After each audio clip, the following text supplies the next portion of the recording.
rediffusion minuit 30 et jeudi à 16h.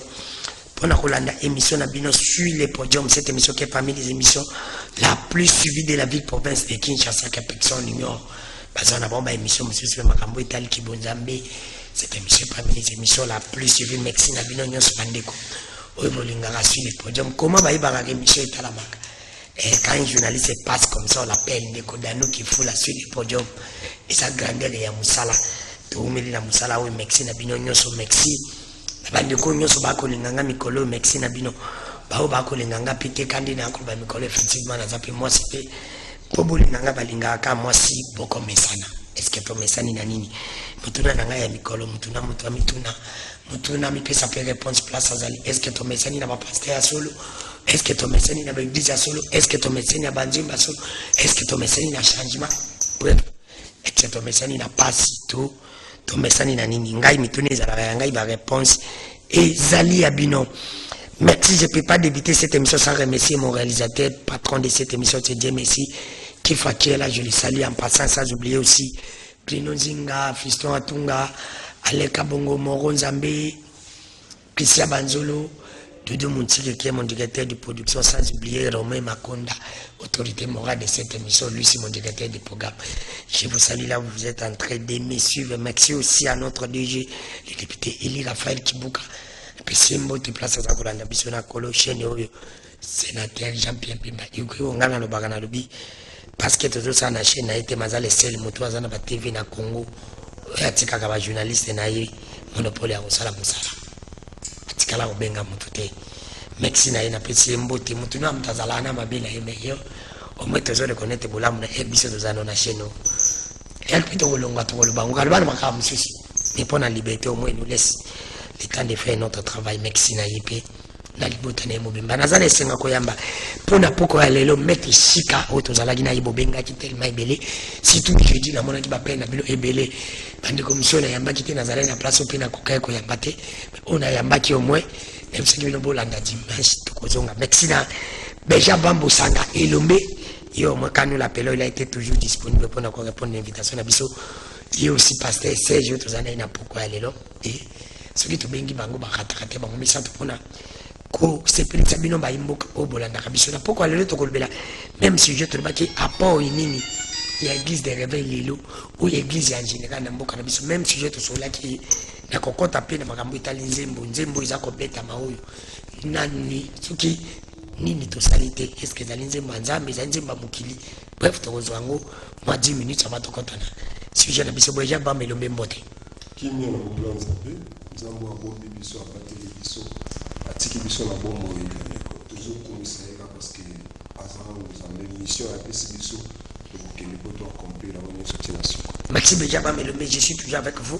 Est-ce que la ninzembo ça la tonnerre oyo nini to saliti nalinga kina zango tellement que na ucho changer mode nga WhatsApp parce que bandiko babenga ke beli babi soki na sala émission fona za na WhatsApp pour batinda ba message alors ba donner wane ke mais na landa ki pasteur mo za kaneti bandiko balimbisa nga za kaneti fali bu ataka montre atinze la mo neti lumumba comme on a bossa na mo Maxelo te soki beli ate akapemba te yango alobi eza nzembo moko eza ko interpeller sur bana nzambe nini to salite wish to sali bele mais il faut to continuer ko sala parce que na bana nzambe bako ikolembaki nzembo wana yo la njango to ko klasa ko pamite boni ya mukili ube ya nzambe.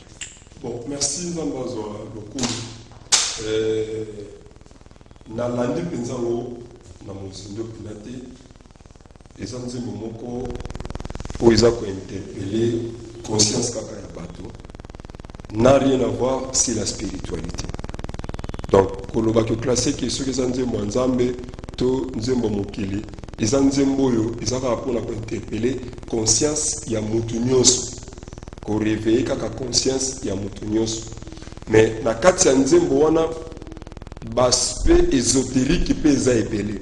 Moni ba bilenge na biso bandeko na biso oyo basali nzembo wana lelo nazobanga batombe na piège oyo ennemi akoki komema bango tant qu'un homme spirituel par rapport na yebi na noté fallait na vérifier réalisateur ya clip wana eza nani nde nako découvrir soki ezaka ba même réalisateur oyo asala ba réalisation ya mbiyi c'est un danger. Ah, comment ça? Même bien ça musala nzambi non? Nalobi bien réalisateur. Réalisateur, mais c'est ça, toi j'appelle Moutazana Mozambi. Pourquoi nalobi bongo? Oui, pourquoi? Aspect ésotérique nde na kati pas ces autres interpeller conscience nga. Omoni lelo ba spirito bana mboka na ba déguiseur ebele ba babisi bana ba jeune mingi. O bazo kenda ko pe na bango ko lukaka bango soki baye, seulement bato baza spirituel. Nde ba komona ba aspect ésotérique wana. Nami tuni pourquoi tous ces bougies bâties? Bazoli m'a pris sa message. Est-ce que bango ba comprendre tina nango? Ba éviter. Message na bango na kat eza important pour eza ko rappeler bato oyo ba diriger na bato ba diriger na kat wana ba bénéficier de loko moko oyo kozala ya motuya. Mais attention na bango soki bango moko ba éviter. Baluka ba changer. Mais soki bango moko basi ba kota bazo bimisa ba aspect ésotérique au ba tomoni na kana moni na katia bani na bango c'est un danger. Mais nzembo na bango beti eza nzembo oyo eza ko interpeller conscience ya ba dirigeant na bato baza ko diriger pour que mboka ezala mala. Une question maintenant za mettre chez Kalobi que nzembo nzambi fuzala. Nzembo nzambi fuzala nini? Pour yeba ke nzembo nzambi fuzala nini? Faut yeba mepa nani? Bon, omoni kobenga nzembo nzambe faut yeba d'abord pe na mwana nzambe. Mwana nzambe azanani? Mwana nzambe za mutu andimi Yesu mokonzi mobikisi na bomo ina. Qu'est-ce qui prouve que bango bandimi Yesu? Wana nga na yebi bango te. Mais comment bango ko juger bango le biki? Na juger bango est-ce que na biki bazaba na nzambe te? Ba cause la ba créature ya nzambe mais bazaba. Il y a une différence, écoutez. Bana ya Satan bazali, bana ya nzambe pe bazali. Batu nyonso tu bazali ba créature ya nzambe. Donc, makamuna bango na yebite soki baza ba né de nouveau na yebite mais o ezali ke po mutu akoma mwana nzambe ezaka na nzela moko ya kondima Yesu Kristo mokonzi obikisi na bobo. Ane kobolukela nga komba pasteur wana zakanzuto ke ate ya kimambo wana.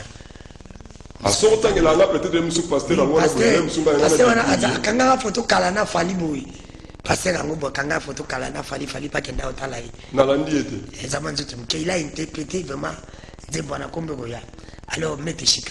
Kolandi Peja Bambo Sanga Ilombi alobi ki nzembo ezali nzembo ya nzambe te parce que bana bazabana na nzambe mais ayebi te soki nenga mutuna na tuni est-ce que po mutayimba nzembo ya nzambe ifizala iyimba mepa nani alibi po paya mutonyo sandimili Seigneur Jésus Christ comme mubikisi na yi est-ce que bana na bandimili te alobi ayebi te yoko ko bongo komona nzembo wana lolenge boni boni oko classe ngo kodini. Merci beaucoup pour l'invitation premièrement et puis maintenant nous mingi na ba téléspectateurs comment bien ça va tenir la commission mingi émission iki zotinga wana libu non même pas au bazo soit temps il y a pour landa biso à ce qui concerne les chansons il y a une personnalité ils allaient révolution au moins ils ont mettre chika les karana TV azali pour baquer il y a un temps pour tout les gens notamment pour se révolter alors révolution ils vont partout bah se révolter même dans le commerce révolution ils allaient révolution politique ils allaient révolution scientifique ils allaient révolution spirituelle ils allaient alors à ce qui concerne Dieu Boana ceux qui totalement aspect un message ils allaient collecter très bien que actuel bazali il faut avoir conscience par rapport à la promesse pour et c'est ça donc pour moi ils allaient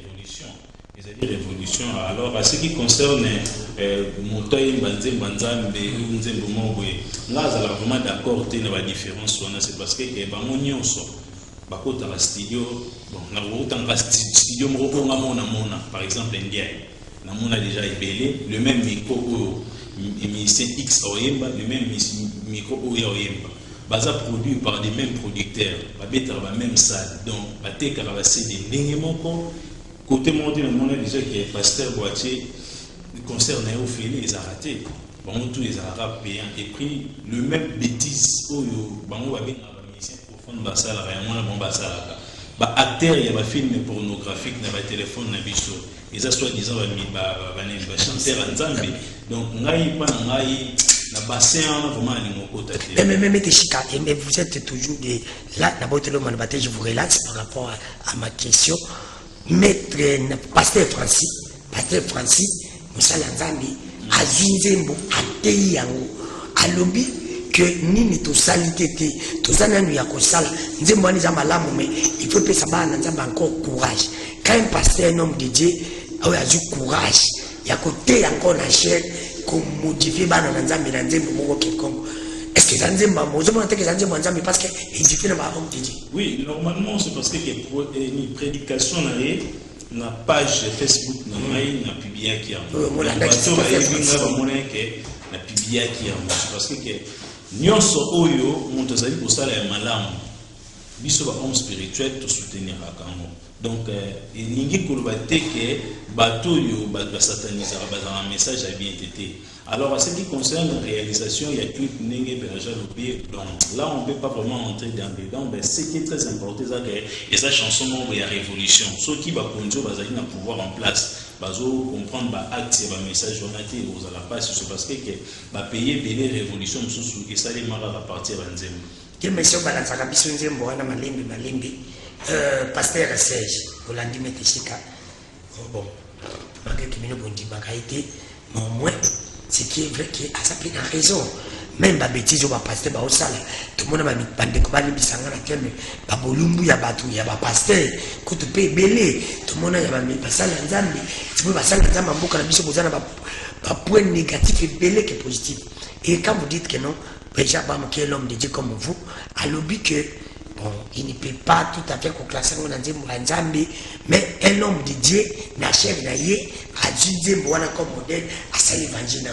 Mais pourquoi pas parce que Nzembo, il y a un déconanga où il a confié, quand tu as ça, Nzembo Mukili Mobimba, comme Mandala. Est-ce que ça Nzembo Nzambi que Nzembo Mukili?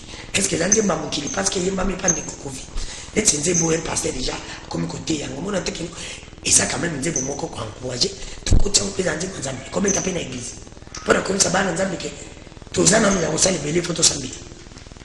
Si je vais comprendre ta question, merci d'abord pour l'invitation. Ouais. Merci Nabana Nzambe Bako Landabiso.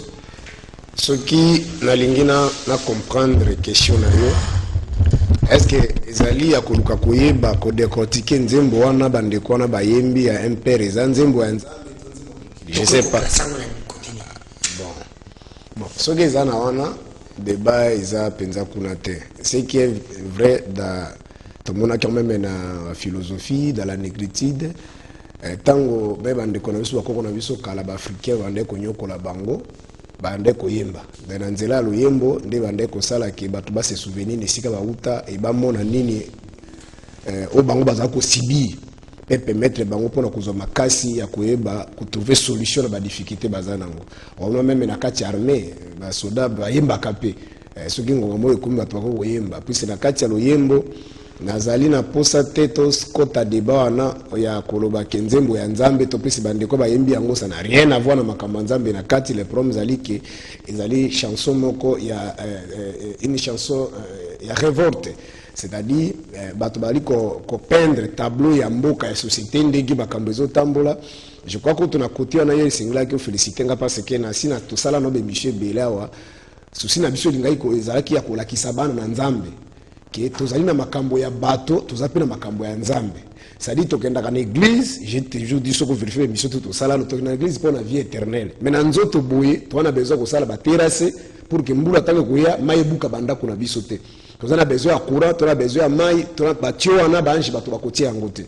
Pona kotia yango esengeli gestion moko orthodoxe ezala, transparence ezala na gestion ya mboka. C'est-à-dire ba obabengo ba agent public de l'état Kobanga numéro 1, tina souk baye ba salaire. Mais lorsque vous vivez dans un pays oyo baja public, c'est-à-dire que ba chef de l'état qui na se batu ba katena Congo salaire ebanika ya policier na ya enseignant, tona militaire. Ba salaire mususu ba kommission za invisible. Soko tuni yango o eza crime contre l'humanité, ali ko sakala moko zamboka. Nzoka ndaye bo mona même ba pays to mbenga ka bato ba science occulte, lokola pas Macron en France, quelque part azaki dans je crois dans un dispensaire ou bien dans un hôpital.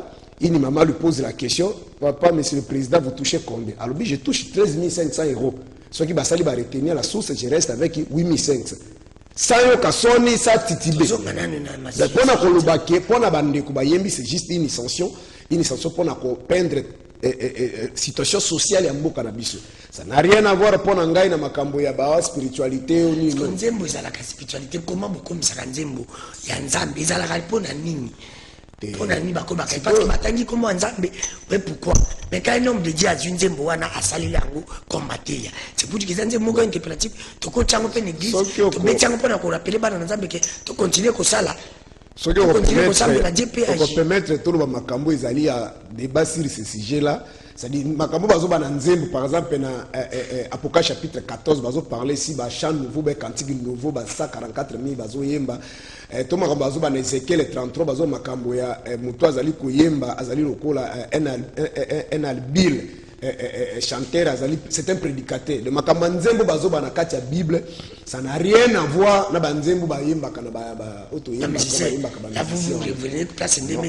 non c'est-à-dire moi je ne suis pas une hypocrite ngana zo sala makambo ezali pona codifier donc différence ezali boy na basai na nzambe to na bana nzambe belé là où il n'arrive pas à dire la vérité clairement ezali que chacun de nous azali na capacité to na ba don nzambe asali akoko sala nzembo na ye c'est-à-dire asali musique na ye ndenge ba benga ba définir kango l'art de combiner des sons ainsi de suite pona soit pour enseigner bato soit na kodoucir ba mère c'est parce que il y a des spécialistes qui sont ba commission que musique ezala peut-être ya bo ezali musique ya bo ezali c'est-à-dire ba musique ezali ezala lenge belé motra ko sala musique ne par exemple o muso asali musique na ye mbela kabato muso asali musique na po a rêver ka conscience bato muso asali musique na muso asali musique na yepo akumisela kango nzambe. C'est là on peut faire la nuance. Par exemple, il faut qu'on dise la sali musique na yepo akumisela kango nzambe parce que na kata lo yembo na kata Bible o David azoloba to Salomon azoloba lo yembo eza enseignement.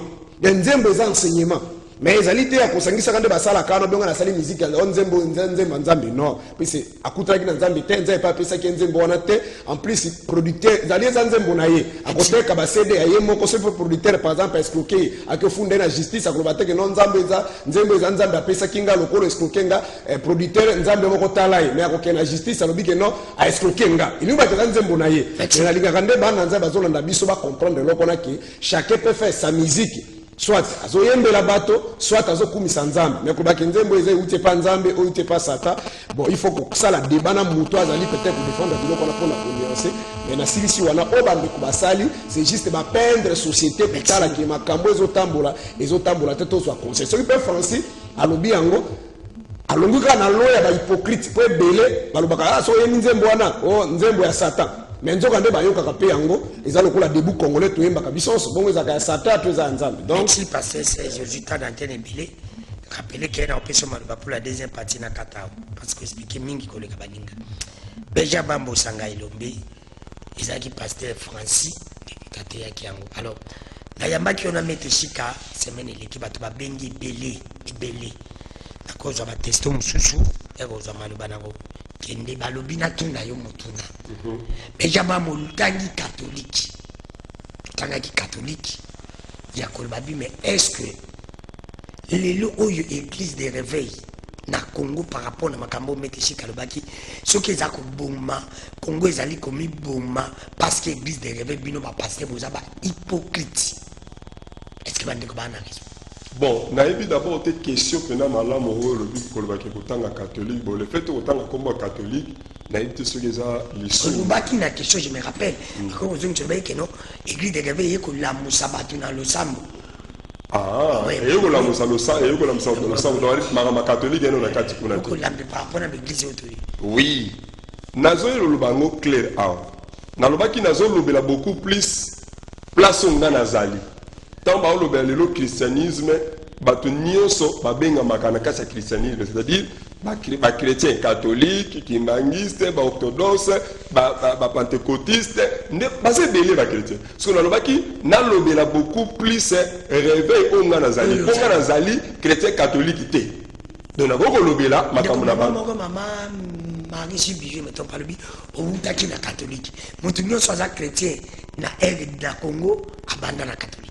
Exactement, après venir que oye ko lakisa que non ce qui te wutoki kuna parce que tu yo komona que na vérité o tu yo comprendre ce qu'on a lumière ya parole place o wana izaki na ba déviation ebele Voilà pourquoi la ina kota na maman on a vu ça que non. Tant on a ko zonga na biso que non, nazo lobela réveil liboso bana ko reconnaître que na bino na réveil. Il y a des bavires belé le logo ils ont na kata réveil.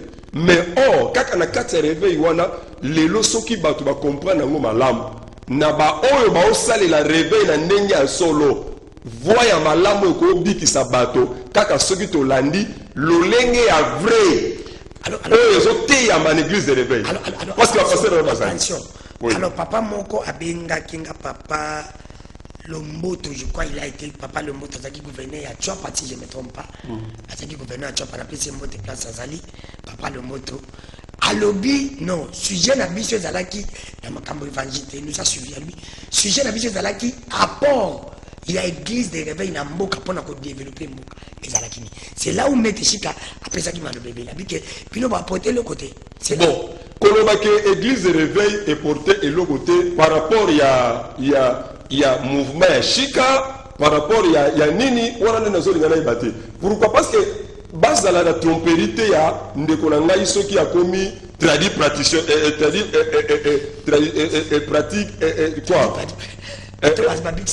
Traduit praticien, on a commencé à bakisa bokoko, ndé yazo le développement en mboka, je ne sais pas. On a kata mboka oh, mutoye bisayo que il y a na makambo ebele on a rêvé et ça les années.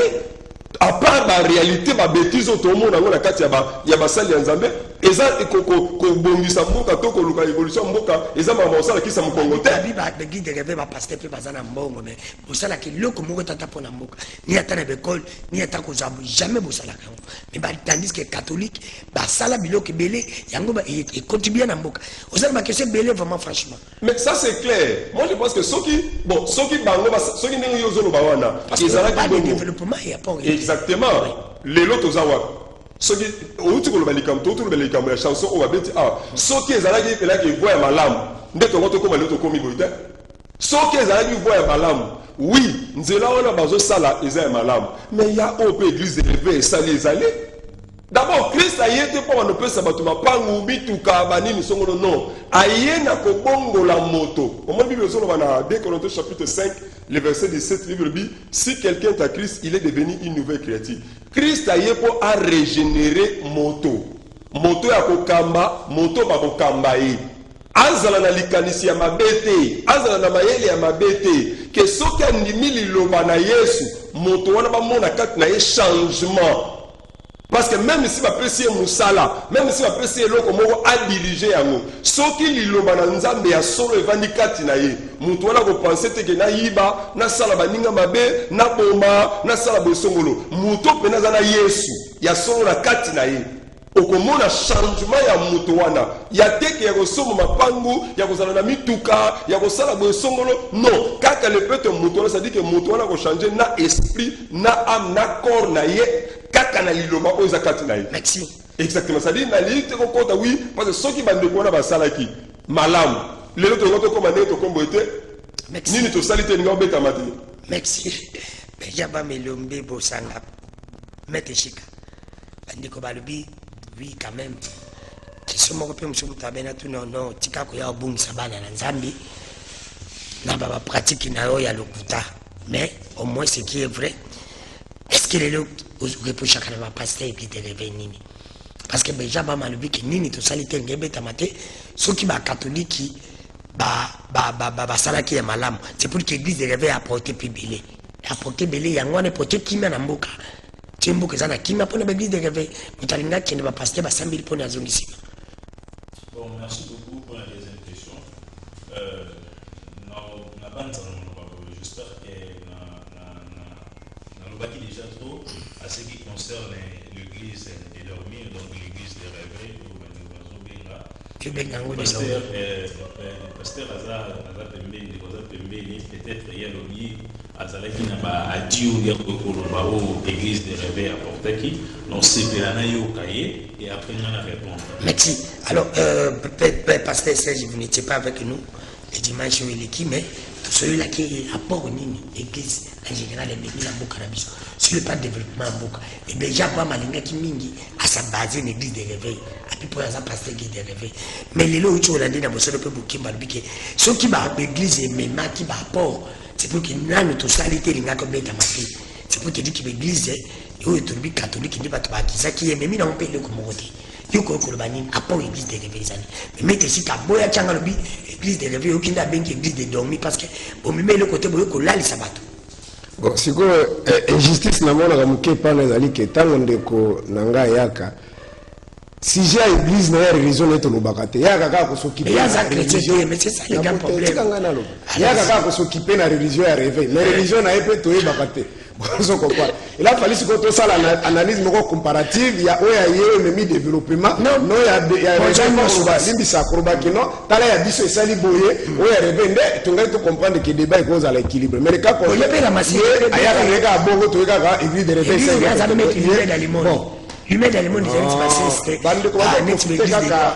bandeko na ngai avandi na loboko na ngai ya mwasi bazoprofite kaka na pasi ozala yango na Congo ndozomonaki bapaster mosusu bakoma koteka bamai omolangi 5000 tout ça ndenge bango mpe bazoprofite na faiblesse ya moni souffrance ndenge eza na mboka ote azotraite kisi ya bokoko ye hémoroïde yani ye nzambe apesi yango bato mpe na pasi wana yebi ke soki ya hôpital bakosenga ye badollar mai nakende nanga koto oyo nakozwa donc eza kaka na pasi wana des autres eza na kati ya Congo mais nalingi tosala débat bato mayelo bazolanda biso bakoka koyeba si je m'abuse pas l'article 36 ya constitution d'abord ba église comme organisation sociale ezali ba ASBEL eza ba ASBEL soit ba ONG oyo eza na ba personnalité juridique tant bazopesa ba personnalité juridique ezalaka na misala oyo esengeli oyo boza kopesa bino autorisation pour fonctionner mais soko olandi na kati kuna bapesaka bango ba autorisation te mpe badéveloppe mboka bapesaka bango ba autorisation parce que bazali d'abord côté ya bato mpona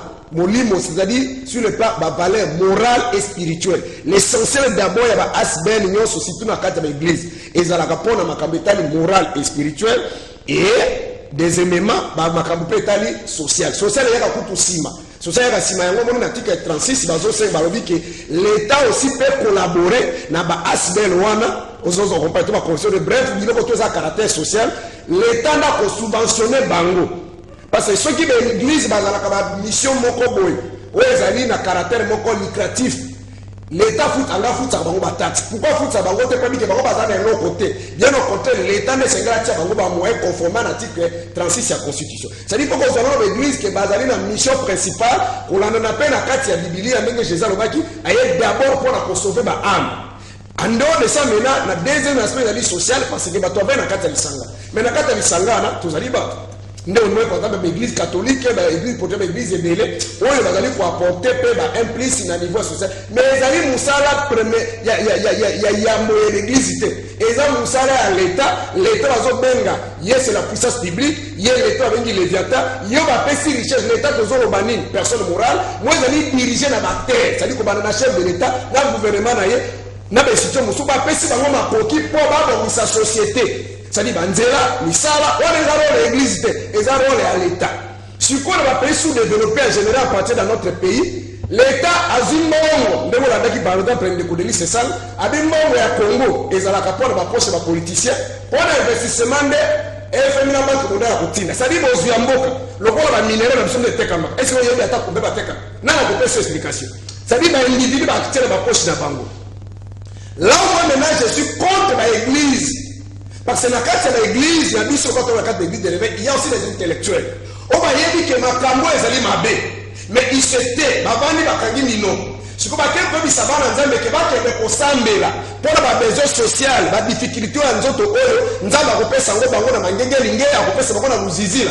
Tant que vous avez un zéla qui est mangé l'ingé à Tongo, nous avons un de Konabiso, à Teke, à mangé l'ingé, à quitter la centre-ville pour le Kambon. Mais bien, on m'a dit qu'on n'est pas dans le Gomba pour le Kambon. Tant qu'on m'a dit dans le zizila, bande de Kouaou, on va quitter la centre-ville pour le Kambon. Mais bien, on va dire pour le Kambon. C'est là où peut-être je me pose la dernière manipulation.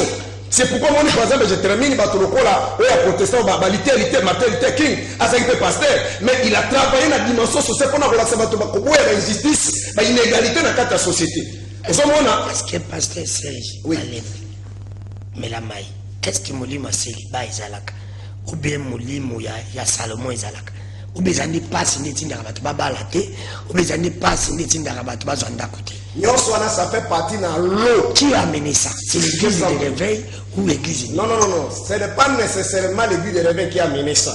C'est-à-dire, dans quand tu il y a deux catégories. Il y a une autre catégorie, il y a des ignorants. Pour la bango, il y a des façons de faire Congo, comme la fait du monde. Ils ont des boissouka, ils ont des expériences, des expérimentations, ils ont des Congo. Voilà la catégorie des ignorants. Il y a aussi les hommes de Dieu. Par exemple, pour la biso, évêque Mukuna. En 2016, je crois que ça est missionnaire. Alors, il y a Kabila, moi, je suis en train de minel, je suis en train de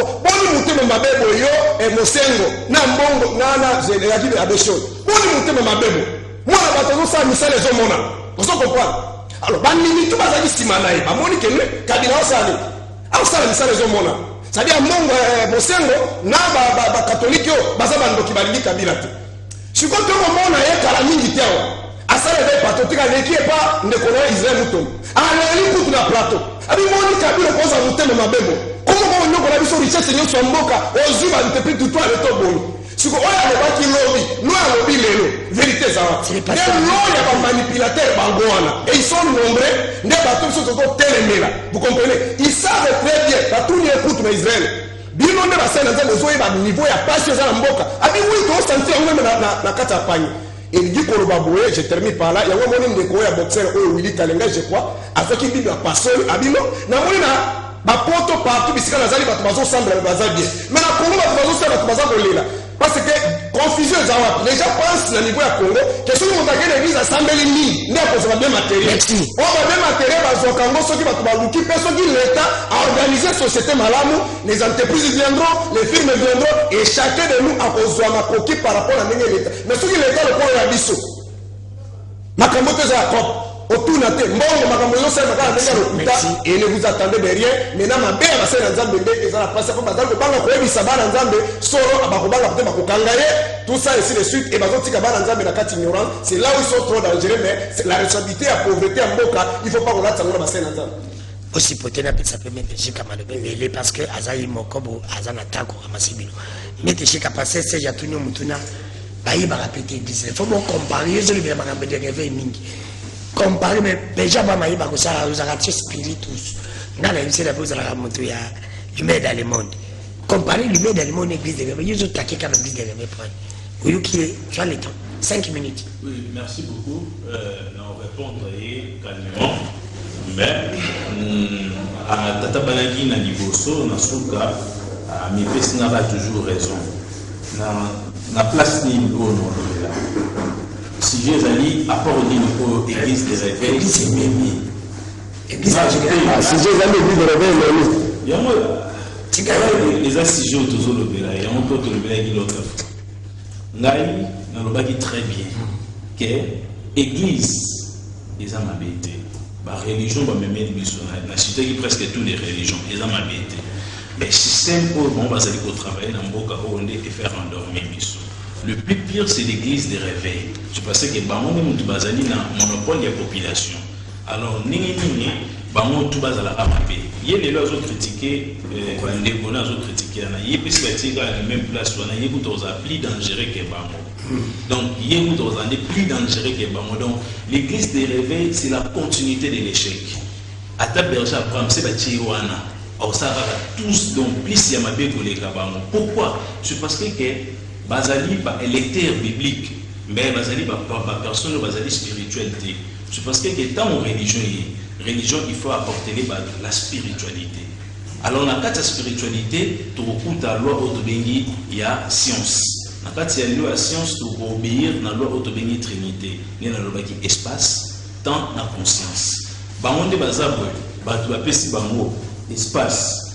Batu bapesi bango temps ya koyoka bango et batu bango bakomi batu consciemment ndenge basili kozala wana.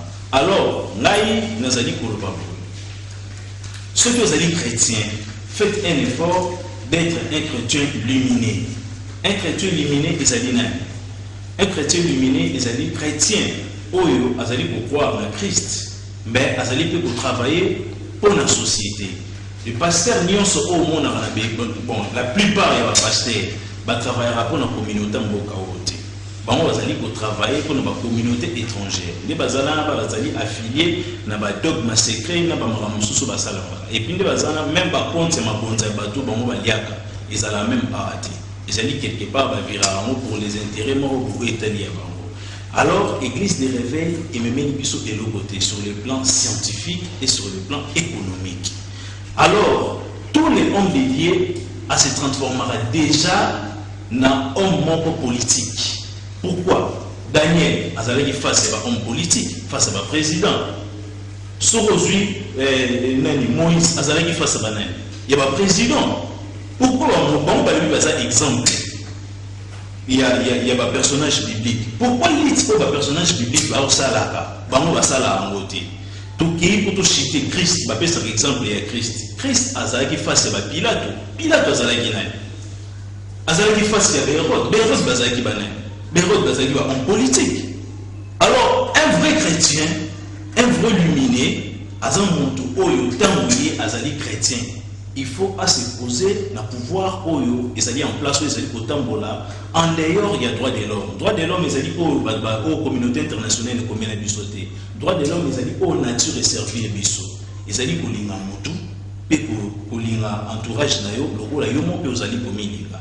Ba pasteur ne bazabo entre bamoni bazabo na confusion et en croyance. L'unicité de la foi est ça parmi bango. C'est pour cela la lumière dans le monde.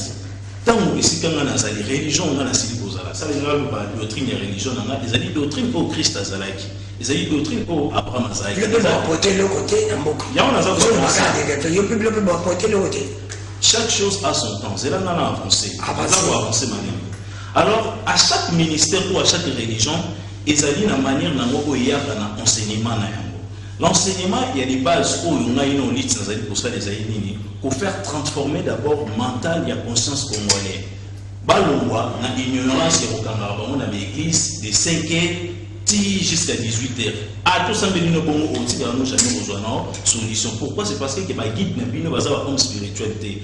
Bande konanga de baza baza conscient, baza bon lecteur biblique. Attendre les Bibles, aïe pour interpréter à mot devant Badou. Aïe très bien qu'ils sont incapables. Il y a même ma propre solution dans le monde spirituel. Et alors, si autant bon monde est incapable de porter solution, c'est pour cela que vous allez remarquer que dans l'église des réveils, il y a seulement un peu de diacres et des proches des pasteurs qui viennent à réussir par rapport à la cotisation au bagazo et la bango. Et c'est par rapport il y a enseignement spirituel.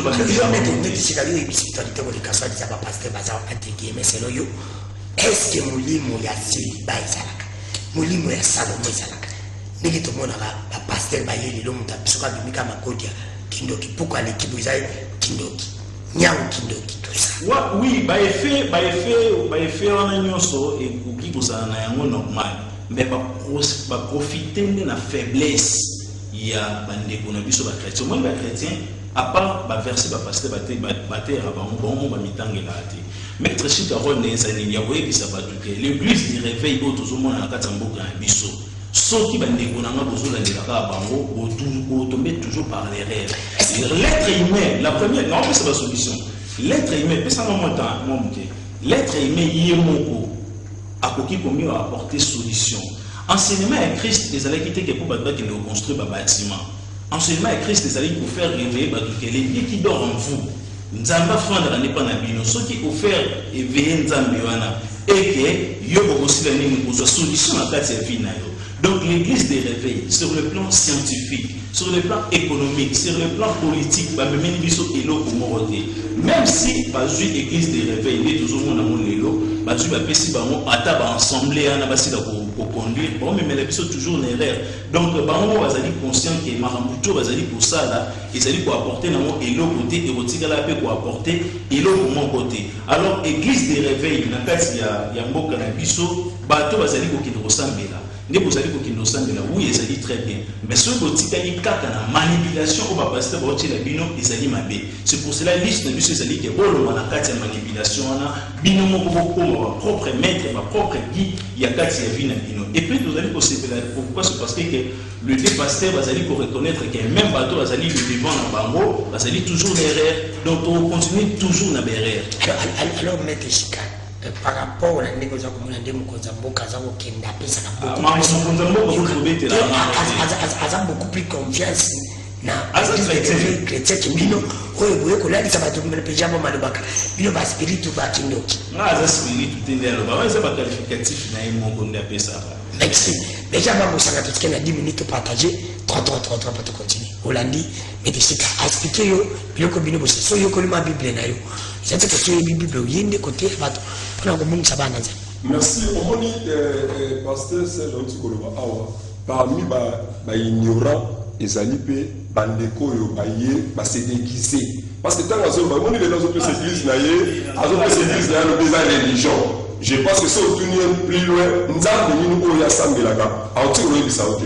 Oh, Nzambe Europe nzakomba. Nuwa ko na mnoni. Nzakomba yo bideza. Mnoni. Wale zana Benga na français. Wale zana kimongo. Nzakumba Nzambe Yosobe de solo ngale. Yosobe de solo ngale. Nzambe azala na kombo te exact. Non, mais on pose cette question à répondre. Comment c'est que ignorance ou ignorance? C'est tout. La réponse par rapport à la question de Nzambe, Aza omniscient, omnipotent, omniprésent. Donc on dit quoi? On est déjà que les protocoles ont trompé vigilance à Batou. On est dans malin de pour la macabre. Tant que le spirit, d'abord spirit des amis. Mon toit a une invocation là-bas. Il y a un pouvoir. Allez, c'est quoi ce qu'il dit? Oui, la dame vient de la développement à la lecture de l'eau. On va pas dire les choses.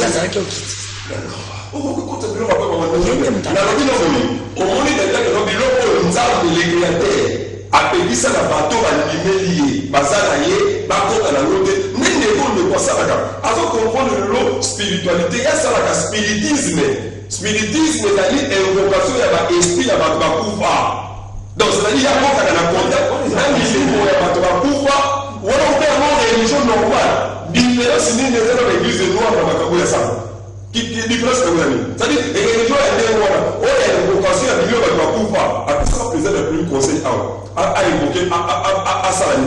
C'est-à-dire, religion à bon mot, Satan est là, ok, bateau, on doit contacter, na relation à bateau, va pouvoir. Donc, on dit, raisonnement d'ailleurs, et bon, ça là, n'est-ce pas? Tant que vous avez chrétien, évité, hasard chrétien ou hasard illuminé.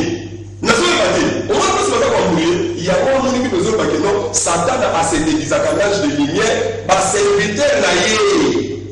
Mettre les chiffres à un spirit, soyez bien mais un spirit, c'est celui qui invoque les esprits à la pouvoir.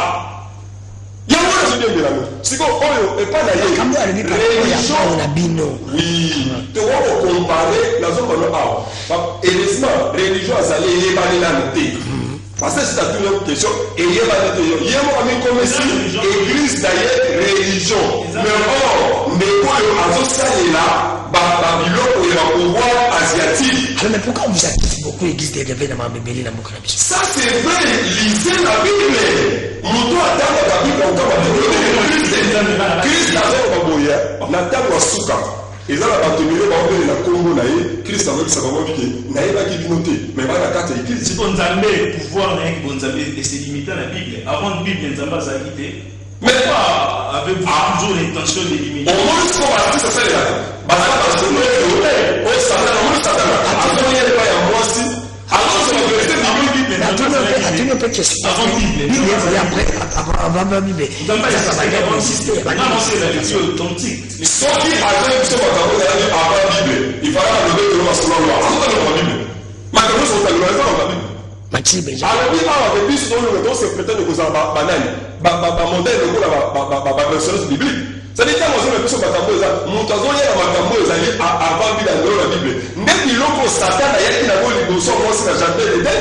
Même si l'on Satan a été dans le bosso, Yesu, Azon soit à partir de la Bible pour trouver que j'ai ça. Si on ne peut pas l'aller, Bakamounion se chic à Salaka. Mantra na enyo so ala bisaka bato ba sorti o likolo akota na bato eza ba biloko oyo kabalistique oyo azoso ya mona encourager prophète o beli batambo o beli awa mutu ba mutu ba ko na sorti o likolo na mutu dani o prophète na mutu ba mutu mais Mexico, on est là, propriétaire. Il y a des comme on est sur la banque, parle de la sortie hors du corps de la banque, il y a un sexe de la banque. Mais